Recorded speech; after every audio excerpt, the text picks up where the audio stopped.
ચૈત્ર મહિનો બધા લોકો લીમડાનો રસ પીએ છે. પણ દોસ્તો, તમને ખબર છે ચૈત્ર મહિનામાં લીમડાનો રસનો પ્રયોગ કોણે ન કરવો જોઈએ? જો તમારો જવાબ ના હોય તો આ વિડીયો તમારા માટે છે. નમસ્કાર દોસ્તો, હું વૈદ્ય જાગૃત પટેલ, MD આયુર્વેદ, એક આયુર્વેદ ચિકિત્સક છું. અને લોકો આયુર્વેદને સમજે અને આયુર્વેદના માધ્યમથી સ્વસ્થ સમાજનું નિર્માણ થાય, લોકો આયુર્વેદ તરફ ફોલો કરે, એ મારો ઉદ્દેશ્ય છે. દોસ્તો, અત્યારે ચૈત્ર મહિનો ચાલે છે, ચૈત્ર નવરાત્રિ ચાલે છે અને ઘરે ઘરે લીમડાનો રસ પીવાની પરંપરા છે. બધાને માન્યતા છે, જે સાચી પણ છે, કે લીમડાનો રસ પીવાથી, ચૈત્ર મહિનામાં લીમડાનો રસ પીવાથી આરોગ્ય સારું રહે, શરીરમાં પિત્ત ઘટે, ચામડીના પ્રોબ્લેમ થતા હોય એ ચામડીના પ્રોબ્લેમ ઘટે. નો ડાઉટ સાચી વસ્તુ છે, લીમડાથી આ ફાયદા થાય છે. આયુર્વેદની દ્રષ્ટિએ જોઈએ તો લીમડો એટલે કે આયુર્વેદ મહિનામાં સંસ્કૃતમાં નિંબ કહીએ છીએ. નિંબના બીજા બે પર્યાય છે અરિષ્ટ અને સર્વતોભદ્ર. અરિષ્ટ એટલે ન રિષ્ટમ અશુભમ અસ્માત, જેનાથી ક્યારેય કોઈ અશુભ નથી થતું, ક્યારેય કંઈ નુકસાન નથી થતું, તે અરિષ્ટ. અને સર્વતોભદ્ર મતલબ જે હંમેશા કલ્યાણકારી છે, એ લીમડો. તો આયુર્વેદમાં લીમડા માટે આવા શબ્દો વાપરેલા છે કે જે ક્યારેક હંમેશા કલ્યાણકારક હોય છે ને એનાથી ક્યારેક અશુભ થતું નથી, અરિષ્ટ છે, એ પર્યાય વાપરેલા છે. તો એ લીમડા વિશે આયુર્વેદમાં કહેવામાં આવ્યું છે કે નિંબ શીતો કટોગ્રાહી લઘુ પાકો અગ્નિવાતનુત અરધ્ય શ્રમ ઉત્કાશ જ્વર અરુચિ કૃમિપણુત વ્રણપિત્ત કફત શરદી કૃષ્ણ રલ્લાશમેહનુત. લીમડો લીમડો બહુ ફાયદારૂપ છે. લીમડો વાયુ, પિત્ત અને કફ ત્રણેય દોષોનું શમન કરે છે. લઘુ છે, પચવામાં હલકું છે, શીત છે, ઠંડો છે લીમડો.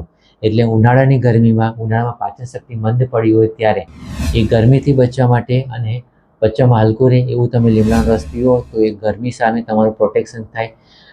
એ કૃમિપ્રણુત, કુષ્ઠપ્રણુત એટલે કે કુષ્ઠ એટલે ચામડીના રોગમાં કામ કરે છે. કૃમિ છે, બેક્ટેરિયા વાયરસનું ઇન્ફેક્શન લાગતું હોય તો એ એન્ટીબેક્ટેરિયલ તરીકે, એન્ટીસેપ્ટિક તરીકે કામ કરે કે શરીરમાંથી તમારે બેક્ટેરિયાનો નાશ કરી નાખે.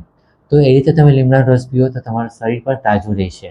સાથે સાથે વ્રણ, ઘા પડ્યા હોય તો ઘામાં પણ તમે લીમડાનો રસનો પ્રયોગ કરો તો ઘા પણ જલ્દી ભરાઈ જાય.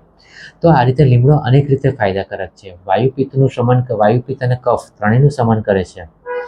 સાથે સાથે કુષ્ઠ રલ્લાસમેહનુત, રલ્લાસ જેને ઉલટી ઉબકા થતા હોય એ લોકોને ઉબકા માટે પણ ફાયદારૂપ છે. અને મેહનુત, ડાયાબિટીસમાં પણ લીમડો કામ કરે છે.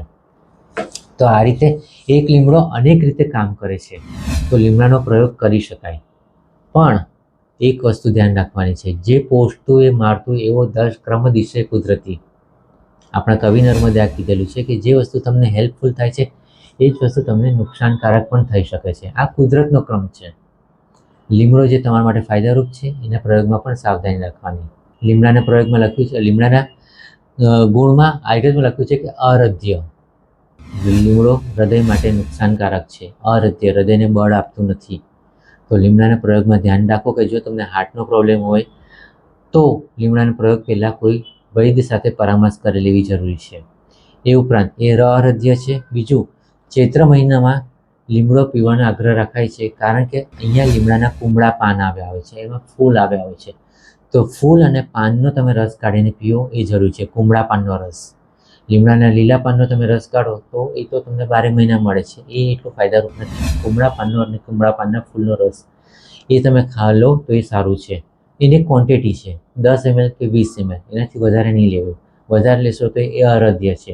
બીજું, લીમડો અતિ માત્રામાં જાય, લીમડાનો રસ અતિ માત્રામાં પીવામાં આવે તો એ તમારું ડાયજેશન બગાડે છે, ગેસનો પ્રોબ્લેમ વધારી શકે, એસિડિટી કરી શકે. ઘણી વખત લીમડાનો રસ પીધા પછી કડવા કડવા ઓડકાર આવે છે, તો આ બધાનો વિકાર થઈ શકે. એટલે એને ક્વોન્ટિટીમાં લેવું. બીજું, લીમડાનો રસ તમે વહેલી સવારે લો એ જરૂરી છે. દિવસમાં ગમે તે ટાઈમે લો તો એ ફાયદારૂપ નથી. એ ઉપરાંત લીમડાનો રસ લેવો તો રસ છે જે આયુર્વેદમાં સ્વરસ કલ્પના કીધી છે. રસ કલ્પના તમારે હંમેશા તાજો રસ પીવાનો છે. ઘણી વખત મેં જોયું છે કે એક સાથે રસ કાઢી રાખીએ, ફ્રીજમાં સ્ટોરેજ કરે અને પછી રોજ થોડો થોડો રસ પીએ તો એ વસ્તુ કામ નહીં કરે. તાજો રસ કાઢવાનો છે. રસ આયુર્વેદમાં એવું કીધું છે કે જે તમે રસ કાઢ્યો હોય તેની લાઈફ સ્પાન બહુ ટૂંકું હોય છે. ઉદાહરણ તરીકે શેરડીનો રસ, શેરડીનો રસ તમે કાઢીને થોડોક ટાઈમ બહારમાં રાખી મૂકશો તો શું થશે? રસ કાળો પડવા લાગશે અને બગડી જશે. એ જ રીતે લીમડાનો રસ છે, એ જ રીતે આદુનો રસ છે. તો જ્યારે રસ કાઢો ત્યારે રસનો તાજો તરત ઉપયોગ કરી લેવાનો. એટલે રોજ ફ્રેશ રસ કાઢીને પીવાનું રાખવો એ જરૂરી છે. તો આ રીતે લીમડાના રસમાં પણ તમે જો વિવેકપૂર્વક ઉપયોગ કરશો તો તમારા આરોગ્ય માટે ફાયદારૂપ રહેશે ને તમને હેલ્થનું બેનિફિટ મળશે. તો દોસ્તો, દર વખતે કહું છું તે જ રીતે આજથી આયુર્વેદ અપનાવો અને આજીવન સ્વસ્થ રહો. નમસ્કાર.